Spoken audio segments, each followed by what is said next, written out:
Hi friends, ഇന്ന് നമ്മൾ കാച്ചിൽ എങ്ങനെയാണ് നടണതെന്ന് പറയാം. കാച്ചിൽ നടണത്, ഇത് കാച്ചിൽ ചാണകപ്പാലിൽ മുക്കിയിട്ട് അതിന് മുള വരാൻ വേണ്ടിയിട്ട് വെച്ചിരുന്നതാണ്. അപ്പം മുള വന്നിട്ടുണ്ട്. നല്ല 2-3 ഇടത്തൊക്കെ ഇവിടെ ഇതിൻ്റെ ഇടയിലൊക്കെ മുള വന്നിട്ടുണ്ട്. ഇതൊക്കെ മുള വന്നതാണ്. ഈ എല്ലാ സ്ഥലത്തും മുളയുണ്ട്. അപ്പം ഇതൊക്കെ ചാണകമാണ്, ഉണങ്ങിയ ചാണകം. ഇത് ചാണകം വെള്ളത്തിൽ കലക്കിയിട്ട് ഇതൊന്ന് എടുത്തതാണിത്. മുക്കി വെച്ചിട്ടപ്പോൾ തണലത്ത് വെച്ചിട്ട് ഉണക്കുമ്പോഴത്തേക്കും ഇപ്പോൾ ഒരു 2 ആഴ്ച ആയതേ ഉള്ളൂ. വേഗം തന്നെ മുള വന്നിട്ടുണ്ട്. ചിലതൊക്കെ കുറേ നാൾ ഇരിക്കണം മുള വരാനായിട്ട്. ഇത് ചേനയാണ്. ഇത് ഒരു വലുതല്ല, ഒരു ഇടത്തരം ചേനേനെ 2ആയിട്ട് പകുത്തെടുത്തതാണ്. അപ്പോൾ അതിനെ 2 കഷ്ണമാക്കി. പക്ഷേ 2 കഷ്ണമാക്കാൻ ഇല്ലായിരുന്നു, പിന്നെ ഒരു കഷ്ണമാക്കി തന്നെ വയ്ക്കാം. പിന്നെ 2 തൈ കിട്ടുമല്ലോ എന്ന് കരുതി വെച്ചതാണ്. അങ്ങനെ ഇത് ചേന, അതിൽ മുള വന്നിട്ടുണ്ട്, 2-3 മുള വന്നിട്ടുണ്ട്. ഇതപ്പം ഇനി ഇത് നടണതിന് മുമ്പ് നമുക്കൊന്ന് ചാരത്തിൽ അതിനൊന്ന് മുക്കി, ചാരം തേച്ച് വെച്ചില്ലെങ്കിൽ ഇത് ജീവികളൊക്കെ വന്ന് ചിലപ്പം തിന്നുകൊണ്ട് പോകും. സീറോമോണസൊക്കെ ഉണ്ടെങ്കിൽ അങ്ങനെ ഇതാക്കാം. ഇത് 1 രൂപ പോലും ചിലവില്ലാതെ നമ്മൾ ചെയ്യണതാണ്.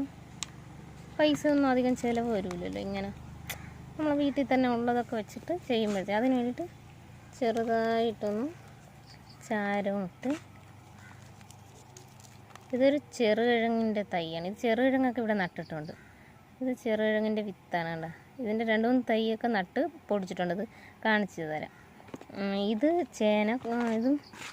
ഇത് നടാനായിട്ട് പോകുന്നുണ്ട്. അപ്പം അതും കൂടെ ഒന്ന് ചാരത്തിലോട്ട് ഇത് മുക്കി. ഫസ്റ്റ് നമുക്ക് കാച്ചിൽ നടാം. കാച്ചിൽ നടുമ്പോഴത്തേക്കും ഇതിങ്ങനെ ചെയ്തില്ലെങ്കിൽ മണ്ണിൻ്റെ അടിയിൽ കിടക്കുമ്പോഴത്തേക്കും പൊടിക്കുന്നതിന് മുമ്പേ എന്തെങ്കിലുമൊക്കെ ജീവികളൊക്കെ ചിലപ്പോൾ തിന്നാലോ. അപ്പോൾ ചാരത്തിൻ്റെ ഒരു ഇതുള്ളതുകൊണ്ട് അങ്ങനെ വരില്ല. അപ്പോൾ നമുക്കൊന്ന് കാച്ചിൽ നടാം. കാച്ചിലിൻ്റെ എല്ലാ ഭാഗത്തു നിന്നും മുള വന്നിട്ടുണ്ട്. അപ്പോൾ കാച്ചിൽ നമുക്ക് ആദ്യം നടാം. അങ്ങനെ അപ്പോൾ കാച്ചിൽ നടാൻ പോകുമ്പോൾ എങ്ങനെയാണെന്നൊന്നും പറഞ്ഞു തരാവേ. ആദ്യം കാച്ചിൽ നടാനായിട്ട് ഇതൊരു വലിയൊരു ചാക്കാണ്. വലിയ ചാക്ക് നിറച്ചും എടുത്തേക്കുന്നത് കരിയില മാത്രമാണ്. ആദ്യം എടുത്തേക്കുന്നത് കരിയില മാത്രം. കാരണം നമ്മൾ മീതപ്പുറത്താണ് ചേന നടാനായിട്ട്. മീതപ്പുറത്ത് ഇങ്ങനെ വെച്ച് കൊടുക്കും. ഇതിലാണ് കാച്ചിൽ നടാനായിട്ട് പോകണം. ഇത് നിറച്ചും കരിയില മാത്രമേ ഉള്ളൂ. അപ്പോൾ ഈ കരിയിലയുടെ മീതെ കുറച്ച് മണ്ണൂടെ ഇട്ട് കൊടുക്കണം. പിന്നെ ഒരു കമ്മ്യൂണിസ്റ്റ് പച്ചയോ കൊന്നയുടെ ഇലയൊക്കെ ഉണ്ടെങ്കിൽ കുറച്ചുകൂടെ നല്ലതാണ്. അപ്പോൾ നമുക്ക് ഇത് നിറച്ചും കരിയില മാത്രമേ ഉള്ളൂ. മണ്ണ് കുറച്ചിട്ട് ഇതിന് വേണ്ട ഫുള്ളും കരിയിലയാണ്. ഈ കരിയിലയൊക്കെ പിന്നെ കുറച്ച് നാൾ കഴിയുമ്പോഴത്തേക്കും മണ്ണായി മാറിക്കോളും. അപ്പോൾ ഇതിൻ്റെ മീതെ നമുക്ക് കുറച്ചുകൂടെ മണ്ണിട്ട് കൊടുക്കാം. പഴയ ചാക്കിലാണ് കാച്ചിൽ നടാൻ പോണത്. അപ്പം മണ്ണ് കുറച്ചുകൂടെയൊക്കെ ഇട്ടിട്ട്, അധികം മണ്ണ് വേണ്ട, കരിയിലയാണ് ഇതിൽ ഒരുപാട് വേണ്ടത്. കരിയിലയെല്ലാം ദ്രവിച്ച് മണ്ണായിക്കോളും. നമ്മളിതിൻ്റെ മീതെ തന്നെ കാച്ചിൽ വെച്ച് കൊടുത്തിട്ടുണ്ട്. ഇപ്പോൾ കാച്ചിലിൻ്റെ പൊടിപ്പ് ഈ ഭാഗത്തോട്ടാണ് ഇങ്ങനെ വന്നേക്കുന്നത്. അപ്പോൾ അങ്ങനെ തന്നെ വെച്ചിട്ടുണ്ട്. അപ്പോൾ ഇതിൻ്റെ മീതെ കുറച്ചുകൂടെ കമ്മ്യൂണിസ്റ്റ് പച്ചയും അതും കൊന്നയുടെ ഇലയൊക്കെ വെച്ചിട്ട് നമുക്ക് മണ്ണധികം ഇതിൻ്റെ മീതെ ഇട്ട് കൊടുക്കണം. അപ്പോൾ ആ ചൂടിലിരുന്ന് അമങ്ങി വേരും ഒക്കെ വന്നോളും. അപ്പോൾ ഈ മുളയൊക്കെ കുറച്ചുകൂടെ ഒന്ന് വലുതായിക്കോളും. നമ്മൾ വെള്ളമൊക്കെ ഒഴിച്ചു കൊടുത്താൽ മതി. 2 ദിവസത്തിൽ ഒരുക്കിയേക്കുക. ഇതിൽ കുറച്ചുകൂടെ ഇനിയൊന്ന് നമുക്ക് കരിയിലേക്ക് ഇട്ട് നിറയ്ക്കാം.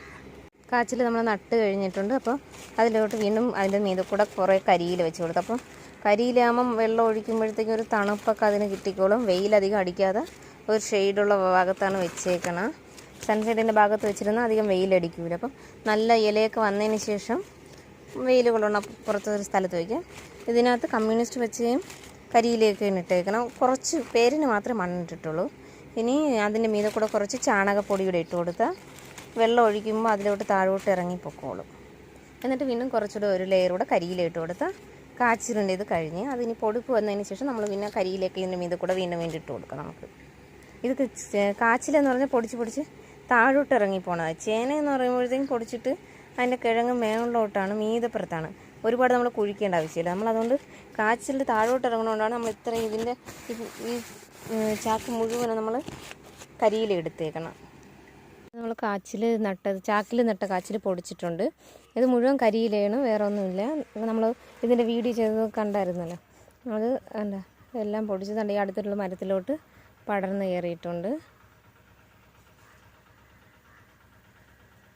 ഇത് ഫുള്ളും കരിയിലാണ്, വേറെ ഒന്നുമില്ല. അപ്പോൾ നമുക്കെല്ലാവർക്കും ടെറസിലോ എവിടെയാണെങ്കിലും സ്ഥലപരിമിതി ഉള്ളവർക്കൊക്കെ ഒരു ചാക്കിൽ കുറച്ച് കരിയില നിറച്ചിട്ട് കാച്ചിലിൻ്റെയും ചേനയുടെയൊക്കെ വിത്തൊക്കെ ഇതാക്കി കൊടുത്താൽ പൊടിക്കും. ഇവിടെ തിരുവനന്തപുരത്ത് കാച്ചിലെന്നാണ് പറയുന്നത്, ചില സ്ഥലത്ത് കാവത്തെന്നൊക്കെ പറയും.